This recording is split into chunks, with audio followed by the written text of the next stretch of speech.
The body knows before the mind does. You have felt it. Everyone has. The sensation of arriving somewhere and not being able to account, viscerally, physically, for the distance traveled. You stepped onto a train or into a car, and you watched the landscape scroll past the window, and something in you registered the motion, accepted it, filed it under traversal. But there is a different kind of arrival, the kind where you close your eyes in one place and open them in another, and the in-between does not feel like it happened. The kind that wakes you up at night with a certainty you cannot source. The kind that makes certain people in certain traditions that the modern world has reclassified as folklore, describes specific locations on the earth as thin, as places where the distance between here and there does not behave the way distance is supposed to. The folklore did not invent that sensation. The folklore recorded it.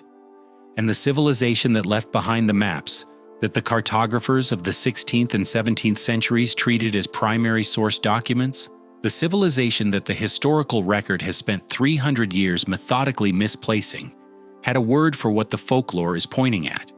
They had more than a word. They had an engineering vocabulary. They had, according to a class of documents that sit in the technical annexes of several European archival collections, and have never been assembled into a single scholarly analysis, because the people positioned to assemble them have not found it professionally advantageous to do so, a working mechanical theory of spatial displacement that does not map onto any physics developed before or since. This is the part where you are supposed to dismiss it. Go ahead. Notice that you are supposed to, and then keep reading. The documents that describe Tartarian spatial mechanics are not mystical texts. This is the first thing that becomes clear when you actually read them, rather than reading the secondary literature that has decided in advance what category they belong to. They are not cosmologies. They are not creation myths dressed up in geometric language. They are technical documents. They have the texture of technical documents. They specify tolerances. They describe material grades.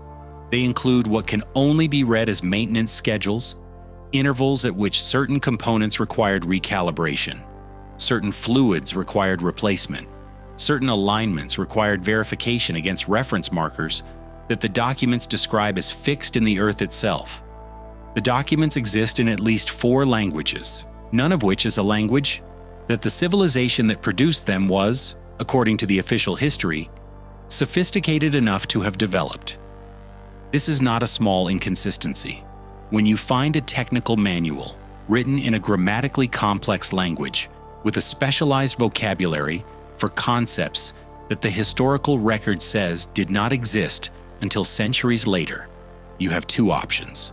You can conclude that the document is a forgery, which requires explaining who forged it and why. Or you can conclude that the historical record has an error in it. The academic preference has been consistent. The documents are anomalous. The record is correct. The anomalies are filed and the file is closed, and the people who open it again are not publishing in the journals that determine what the educated public understands about the past. What the documents describe across 4 languages and at least 3 archival collections, with a consistency of technical detail that forgery would require extraordinary coordination to produce, is a system. Not a device in isolation. A system. A network. An infrastructure of spatial mechanics that depended, in the way that all infrastructure depends, on the relationship between its nodes, rather than the properties of any single node considered alone. The word they use, the word they use, transliterated into the closest Latin approximation by the scholars who cataloged the documents without reading them carefully, is rendered as something between portal and threshold, and there. The translation is inadequate. It is always inadequate when you are translating a technical term from a civilization that developed a concept into the language of a civilization that never did. The word does not mean door. It does not mean passage. It means, as closely as the surrounding context allows, the place where the cost of distance has been paid already. Distance has a cost. This is not metaphor. This is, if the Tartarian technical documents are read as what they appear to be, rather than what the catalog notation insists they are, the foundational physical insight on which the entire system was built. The cost of moving from one point to another is real. It is expressed in time, in energy, in the degradation of whatever is doing the moving. The question that conventional physics asks about motion is how to make it faster. The question that the Tartarian technical vocabulary is organized around is different. It is how to make it already done. The distinction sounds philosophical. It is not philosophical. It is the difference between a car and a tunnel. A car moves through distance. A tunnel is a place where the distance has been pre-moved, where the cost has been paid in the structure of the thing rather than in the act of traversal. You do not travel through a tunnel. You step into a space where the travel has already been completed, materially, in the engineering of the passage itself. You emerge somewhere else, not because you moved, but because the movement was built into the infrastructure before you arrived. The Tartarian system worked on a principle that the documents call, in the Latin transcription, something like accumulated displacement. The engineers, and they are called engineers in the documents, not priests, not sorcerers, not dream walkers, engineers, did not attempt to move objects through space at speed. They built structures that had displacement encoded into their physical relationship with one another. Two nodes of the network did not merely point at each other. They were, in a physical sense, that the documents describe with a precision that the translators have rendered as approximate. The same place. Not connected. Not linked. The same. The body that stepped into one stepped out of the other, because there was no between. Between had been engineered out of the relationship. How do you engineer out between? This is the question that the documents spend the most space on, and it is the question that the surviving fragments address with the most technical specificity, and it is the question that the people who have examined the fragments have most consistently declined to take seriously as a question, because taking it seriously as a question means engaging with what the answer requires. And what the answer requires is a model of physical space in which distance is not a fixed property of the relationship between 2 points, in which distance is a variable, in which the cost of displacement can be prepaid by a structure, accumulated in a material, stored in an architecture the same way that a battery stores electrical potential, and then discharged in the act of traversal. The documents do not call it energy storage. They call it something that translates roughly as spatial debt. The machine owes the universe a displacement. When you walk through it, the debt is paid in your behalf. You are not moved. The debt is settled. The accounting happens in the structure, not in you. The structures were large. This is not a detail buried in the technical annexes. This is the detail that, once you know to look for it, appears everywhere. In the merchant accounts from Black Sea ports in the 14th and 15th centuries, in the court records from regional administrative centers in what is now Central Asia, in the architectural surveys that European travelers produced when they encountered the ruins of cities that the locals could not account for, and that the travelers filed under ancient, under prehistorical, under the work of a people who were gone before anyone was around to remember them. The structures were large, the way infrastructure is large, not monumentally, not in the way of temples or palaces, where scale is a form of meaning. Functionally large, the size of something that has to accommodate a significant volume of use. There are ruins in at least 3 regions of Central Asia that the archaeological literature classifies as granaries or administrative storage facilities, because classifying them as anything else would require explaining what they were storing and administering. They have the footprint of granaries. They have the interior dimensions of very large, very precisely built chambers. They have, and this is the detail, that the granary interpretation cannot explain without the same documentary silence that attaches to the allegedly renovated buildings of American cities, internal material compositions that do not match the construction technology of any period in which the granary interpretation places them. Specifically, certain walls in these structures are not made of the local stone or the local clay or the local timber that everything else in the region and the period is made of.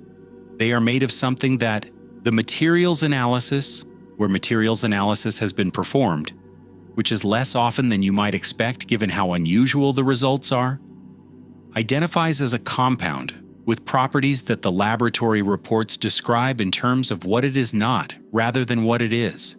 Not organic, not naturally occurring in the region, not consistent with any known manufacturing process of the period, not consistent with any known manufacturing process, full stop, in that the compound does not appear in the materials science literature as a product of any industrial process before or after.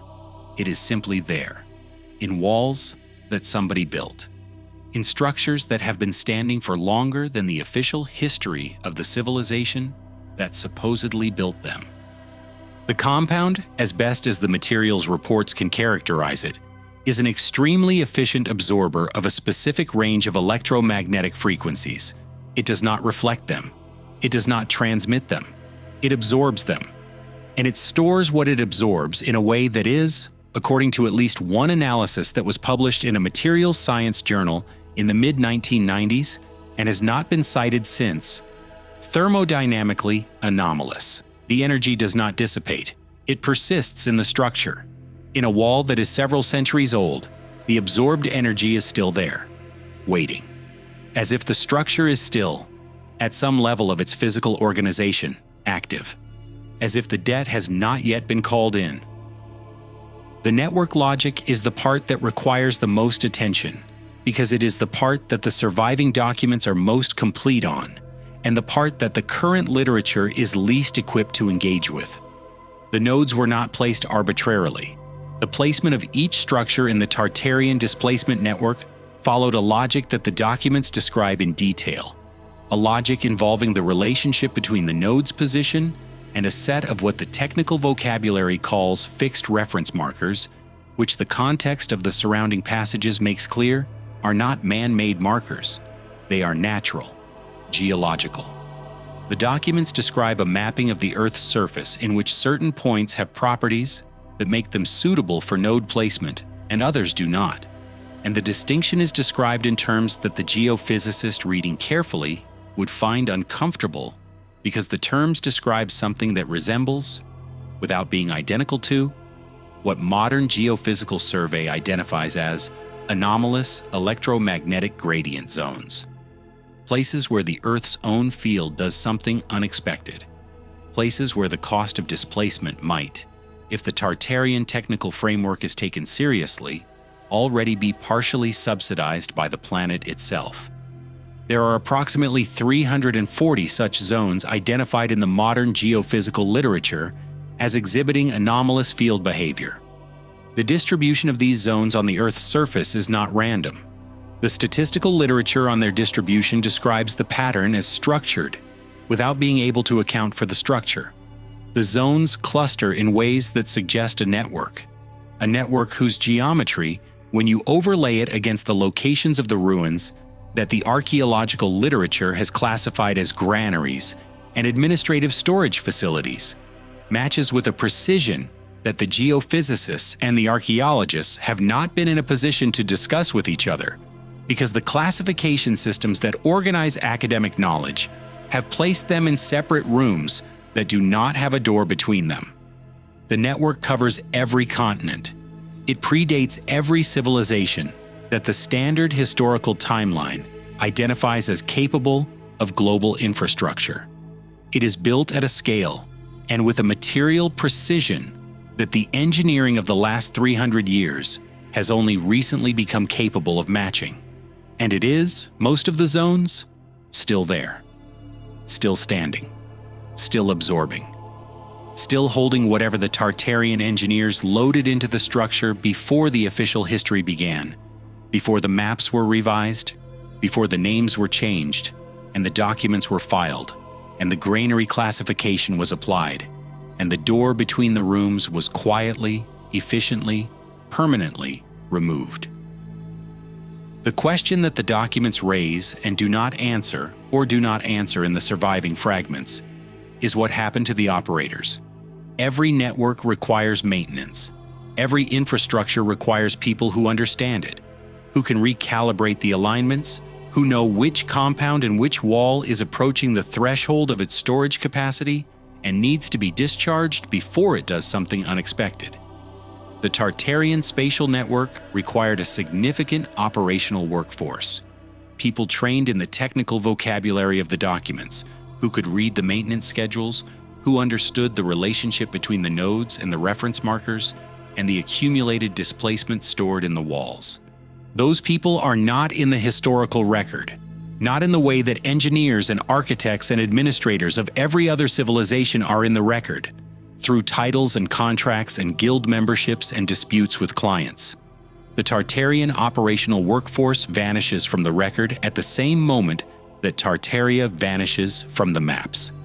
This is a specific, datable, geographically consistent disappearance of an entire professional class across a network that spanned the Caspian to the Pacific. You do not lose track of that many specialists by accident. A civilization does not misplace its engineers. It loses them when something removes the institutional context that made their work legible, that connected their documents to their functions, and their functions to the structures, and the structures to the network. Something removed that context, quickly, thoroughly, in a way that left the structures standing and the documents filed and the zones still absorbing, but took away the knowledge of what to do with any of it, so that when the next civilization arrived, the structures looked like granaries, and the documents looked like mythology, and the only people who still described the places where the walls were built as thin, as different, as places where distance did not behave, were the people whose descriptions were filed under folklore, under superstition, under the kind of knowledge that uneducated people carry in their bodies long after the educated people have been given better things to believe. The stations, which is the word several researchers working in the 1970s and early 1980s independently settled on before their correspondence was folded into the broader literature without its conclusions, are still there. They are in the places the documents say they would be, built of what the documents say they would be built of, oriented, the ones with enough structural integrity to survey, in the directions the network logic predicts. The accumulated displacement is still in the walls, centuries of electromagnetic absorption, stored in a compound designed to hold it, holding it far longer than anyone who built it imagined it would have to. Nobody has discharged them. Nobody knows how. The maintenance schedules are in the documents the catalog filed under mythology. The operational procedures are in the technical annexes. The scholars decided not to read carefully. The reference markers are in the geophysical literature the archaeologists are not reading. The pieces are in the separate rooms, and the door between the rooms is the understanding you would need in order to know the rooms were connected. And that understanding was removed from the institutional record in the same operation that removed the names from the streets. There is a location on the map of what is now Western Kazakhstan, at the edge of a dry lake bed, that the Geological Survey marks as anomalous, without specifying why, where the electromagnetic gradient does something that the monitoring equipment registers as not possible, not improbable, not unusual, not possible, in the specific technical sense of outside the range that the instrument was designed to measure, which is the range that all known natural phenomena fall within. The instrument measures to the edge of its capacity and then stops. Whatever is happening in the lake bed happens past the edge. The local population, which is small, which is there because people have always been there, which has been there longer than the geologists who classify the lake bed, can account for with the tools they brought, has a name for the place, the name does not translate directly. The closest approximation is something like the place that still remembers. The debt is still in the wall. The wall is still standing. The maintenance workers are gone, and the manual is misfiled, and the door between the rooms is closed, and has been closed for 300 years. And somewhere past the edge of what the instrument can measure, the structure that the Tartarian engineers built is still doing what it was built to do. Still accumulating. Still waiting. Still holding the displacement that someone paid for, in the materials, in the engineering, in the precise and patient architecture of a civilization that understood something about space that we have not yet been allowed to remember. Still waiting for someone to walk through.